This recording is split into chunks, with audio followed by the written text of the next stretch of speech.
Dearly beloved, we are gathered here today to sip on something nice and boozy as we talk trash and pass opinions on our favorite reality shows and the brave men and women who sign up to keep us entertained. I'm Tiara, and this is the After Wine. Hello, hello, hello, hello. Back for another episode, and we are one step closer to being done with this Ultimatum series. This series has been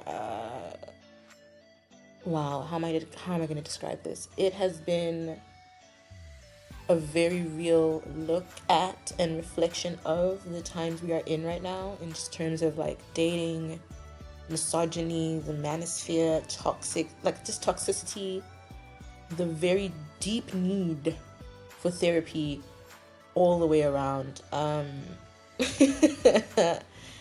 Yeah. So let's get into it. I'm Tiara. If you've listened to that episode, you already know what's up. So I would really love for this to be the last episode I do before I do the reunion and post-reunion tea episode with my friend Steph. So let's get into this. So this will be episode 7, 8, and I think also some of episode 9 because it's just the proposals. Nothing much else interesting actually happens there. So let's get into it. So I'm just gonna start. We're still at the table with the whole recoupling thing. That messy situation. Ashley saying so you're saying I'm manipulating, even though once again she is not crying real tears, and she stopped crying almost immediately. So Ashley, side-eyeing you, girl. White women tears don't work for me. Either way, this whole foursome thing ended on such a bad note. The word manipulative is being thrown around so much. It's hard to tell who's really manipulative. I think all 4 of them, if I'm being completely honest at this point. I think all 4 of them are a part of the problem somehow. But I do believe that the 2 men are the bigger issue here than the 2 women. Either way, I found all that very entertaining at the table. Everything that happened there, I loved it. I absolutely loved it. I love that Blake came on smoke. Don't even like Blake, but he was just kind of like, fuck this, I'm done with this. And he was going to tell Ashley about herself. And, Ashley saying that Blake misrepresents stuff and talking about roll the tapes. Okay, baby, I hope that you watch the tapes back and you remembered what the fuck he was saying, okay? Because I think, wow, Ashley's probably the one person who was just talking so much shit and doing so much shit that she doesn't think she was. Whereas everybody else, I think, kind of like, well, I don't know. They don't seem to be of this belief that they didn't say or do what they said or did. I mean, Killian kind of tries to deny it, but we know what happened there. So anyway, Luke and Monica, their first day back together, I just felt like the conversation was kind of like soft launching a breakup. I still very much do not believe Monica is into Luke at all. She is settling because, like I said, she wants a rich man. She wants a corporate guy. She wants a guy, who's gonna take her on like luxurious vacations and buy her designer and stuff. Like I can just tell. I've been able to tell this from day one, and it is interesting to finally see what her issue was that she felt like he needed to work on, aside from this ambition thing, is that he doesn't support her. She feels like she has to be super independent. But at the same time, she was kind of saying like she reached out to him and he ignored it. But she had told him she was fine is why he ignored it. So she kind of set him up a little bit. I feel like Monica sets Luke up to fail in a lot of ways because, like I said, just not for her. Ashley and Killian, I just need them to break up. Like that was my thought watching episode 7 and 8. Like just break up, okay? Like you guys are so incompatible. Killian has no remorse, no accountability, nothing. The apology he gave Ashley, for even going to call it an apology, was so bad that you have to be prompted to apologize, and that you have to then whine and throw a tantrum when you give a bad apology and that's pointed out. Like he's just a child. They will always be in conflict. I need them to just go away, break up, and stay broken up. Okay, like awful. Blake and Haley, I'm not gonna lie to you. In the last few episodes, I definitely saw Haley kind of breaking down a lot, and I think more people are put off by her yelling than I am. I genuinely believe that the way she responds to Blake is just a lot of built up contempt, and just not feeling heard. We know Blake can do what Haley wants because he did it for Ashley. It just reinforces my belief that he doesn't like Haley and never has. And he's so annoying to talk to. Like, it's not rocket science. I mean, should she have blown up at the restaurant? Probably not. But like, what kind of question was that? Like, I mean, I don't know. I feel like if me and my boyfriend were already on the brink and then he was asking me just like dumb as shit questions and our relationship was already so toxic, yeah.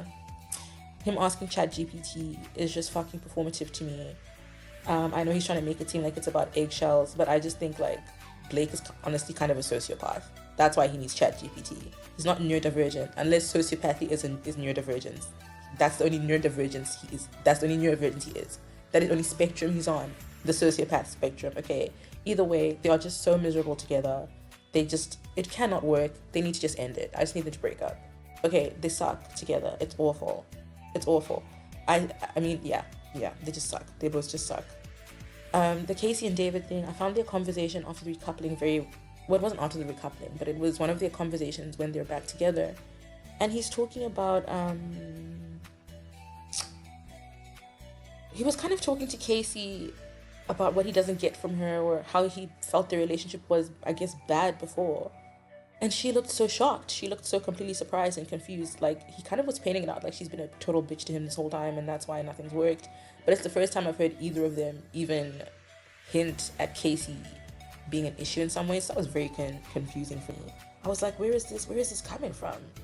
Like, where is this coming from? Either way, I like that, she took it on board. I did love that she used his own logic against him about, liking photos of other women.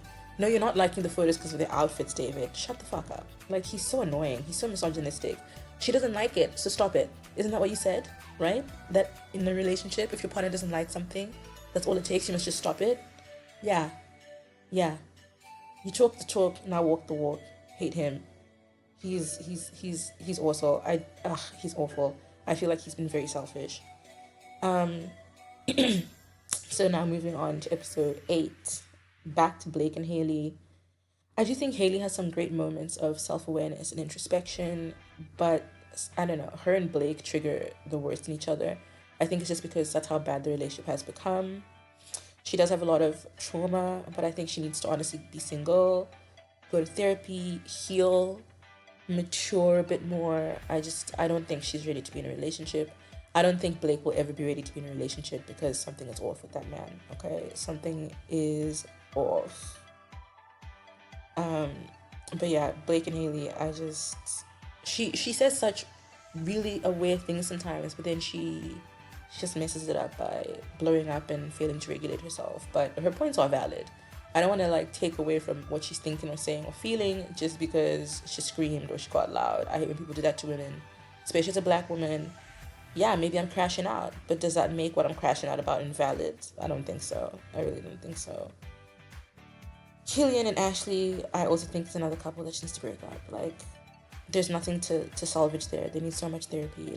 They're both sticking around because they feel stuck and not because they work together in any way, in any way. I am so appalled that Killian is so bad at grilling. That is a real skill that he should really have learned before he messed up those steaks. That was terrible. I'm honestly confused that Killian asked Ashley's dad for permission again. I just felt like, what are you doing? You know what I mean? Just break up. Just break up. I do not like this way that they both try to pin everything that happened on Haley. I mean, that's not what happened. Either way, I'm surprised the dad gave Killian the blessing. I was really pissed off about Killian kind of being like, yeah, I suck, but I was just being who I am. Sir? How about who you are should be someone who sucks less? I don't know. The dad doesn't like him, and I feel like the dad only gave the blessing because he knows Ashley wants Killian, but in his ideal mind, she's done with him. Her family also honestly kind of irritates me, but whatever. This is just a relationship that needs to end. Period. Luke and Monica. I'm honestly, I'm disappointed that we kind of reached the end of the series and I never saw one moment where I felt like Monica was loving or warm or supportive towards Luke. She kind of gives me that vibe of that girl who knows her boyfriend can't do better, so she just doesn't give a fuck. She doesn't try. She's just kind of you're literally lucky to be with me and, you will take what I give you, what scraps, whatever. I feel really bad for Luke, and maybe that's why I'm biased because he's honestly probably the only decent guy we had on that show this season. And he just seems like such a normal, regular guy who just, you know what I mean? He found someone he loves. He wants to build a life. He wants to just do the family 2.5 kids thing or whatever. Like, I just feel bad for him. Something that stuck out to me is paddle. My partner now plays paddle, and I've never actually played paddle. But like, is it just pickleball? Is it squash? Is it a mix?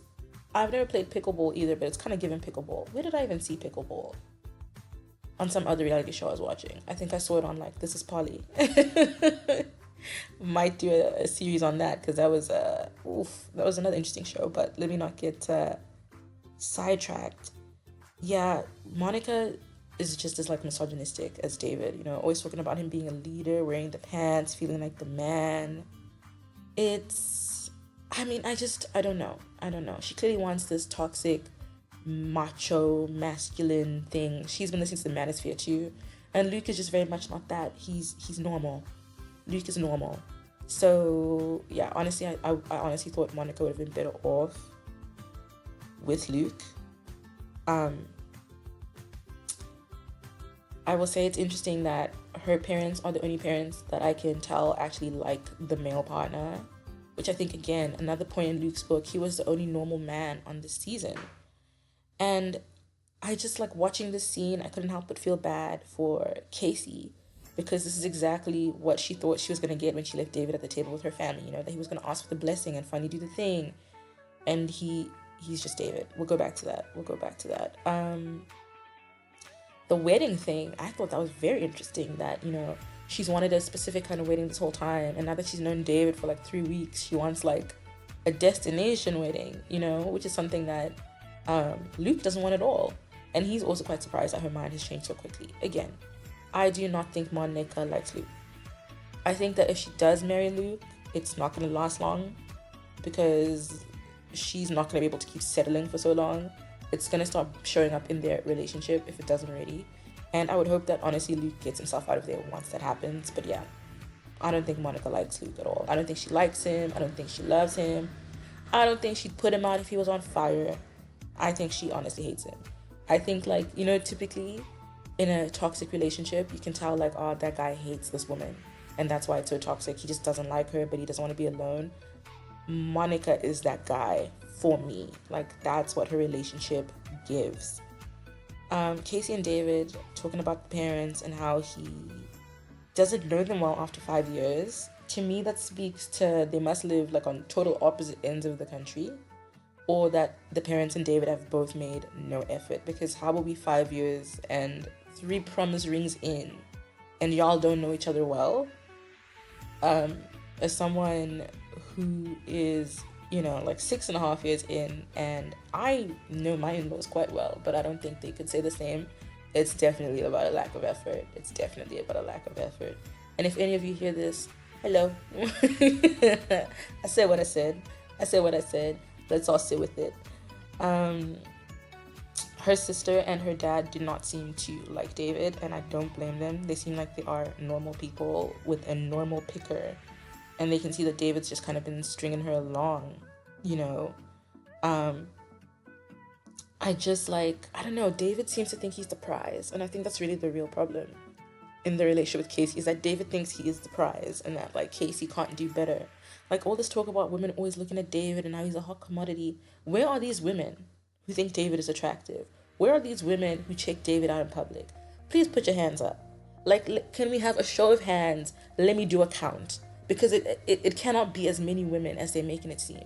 David is not attractive in any way. He is so unattractive when you see him. Just looks greasy and fuckboy. And then he opens his mouth and you're like, oh, it's even worse than that. You're a misogynist. Ugh. Like, you know, and yeah, this is where I feel bad for Casey. You know, asking if he wants alone time with her dad. She thinks he's going to propose. Well, not propose. She thinks he's going to ask the dad for permission. And he's just kind of talking about himself. Like, David treats this whole thing like Casey had something to prove, when she's the one who gave him the ultimatum. You know, Casey deserves so much better, but I said it before, I think she will always take him back no matter what. If he proposes, she'll stick with him. Well, obviously at this point I know what happened, but let's just keep going, okay? Let's just keep going. I want so much better for Casey, and I can only hope that, today her and David are not together. I do know the answer to that question, but I'm just gonna say I'm gonna stick to what I said. Okay. So just a recap for the predictions. I think that Luke will propose and Monica will say no. Killian will not propose, Blake will not propose, and David will not propose. Those three do not like the women they're with, so that was not really a hard decision, a hard prediction. So now we'll move on to the most important part, I suppose, is the proposals. I personally felt like the whole episode leading up to the proposals was kind of like a nothing burger. I've got really nothing to say about any of that. So let's just stick to the important parts, okay? Blake and Haley, I thought he wasn't going to propose, and he did. And she said yes. And that was a huge mistake on both ends. Massive mistake. Huge mistake. Like, they should never have done that. They should never have done that. Blake and Haley should never have got engaged. Casey and David, I thought, my first thought was, baby, you look gorgeous, okay? She was looking fucking stunning. Like, mwah, mwah. Chef's kiss, Casey. You are queen. You are gorgeous. You are an amazing woman. You're a sweet woman, and you deserve so much better.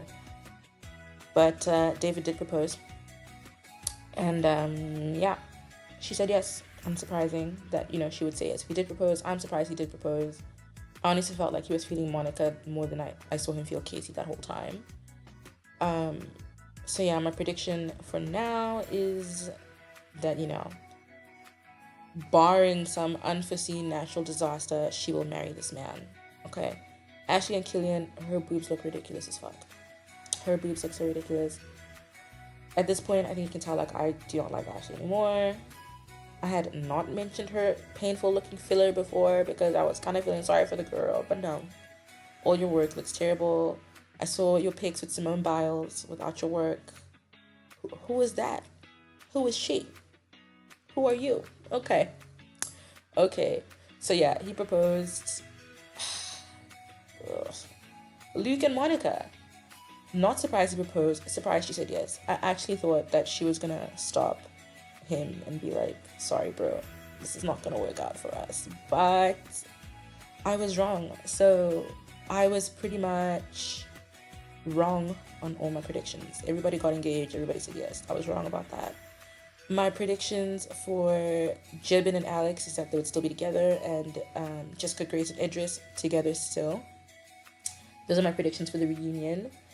I cannot wait to be talking to Steph a little bit later about this and the post-season tea. Okay, the post-season tea might be popping a little bit more than the season was.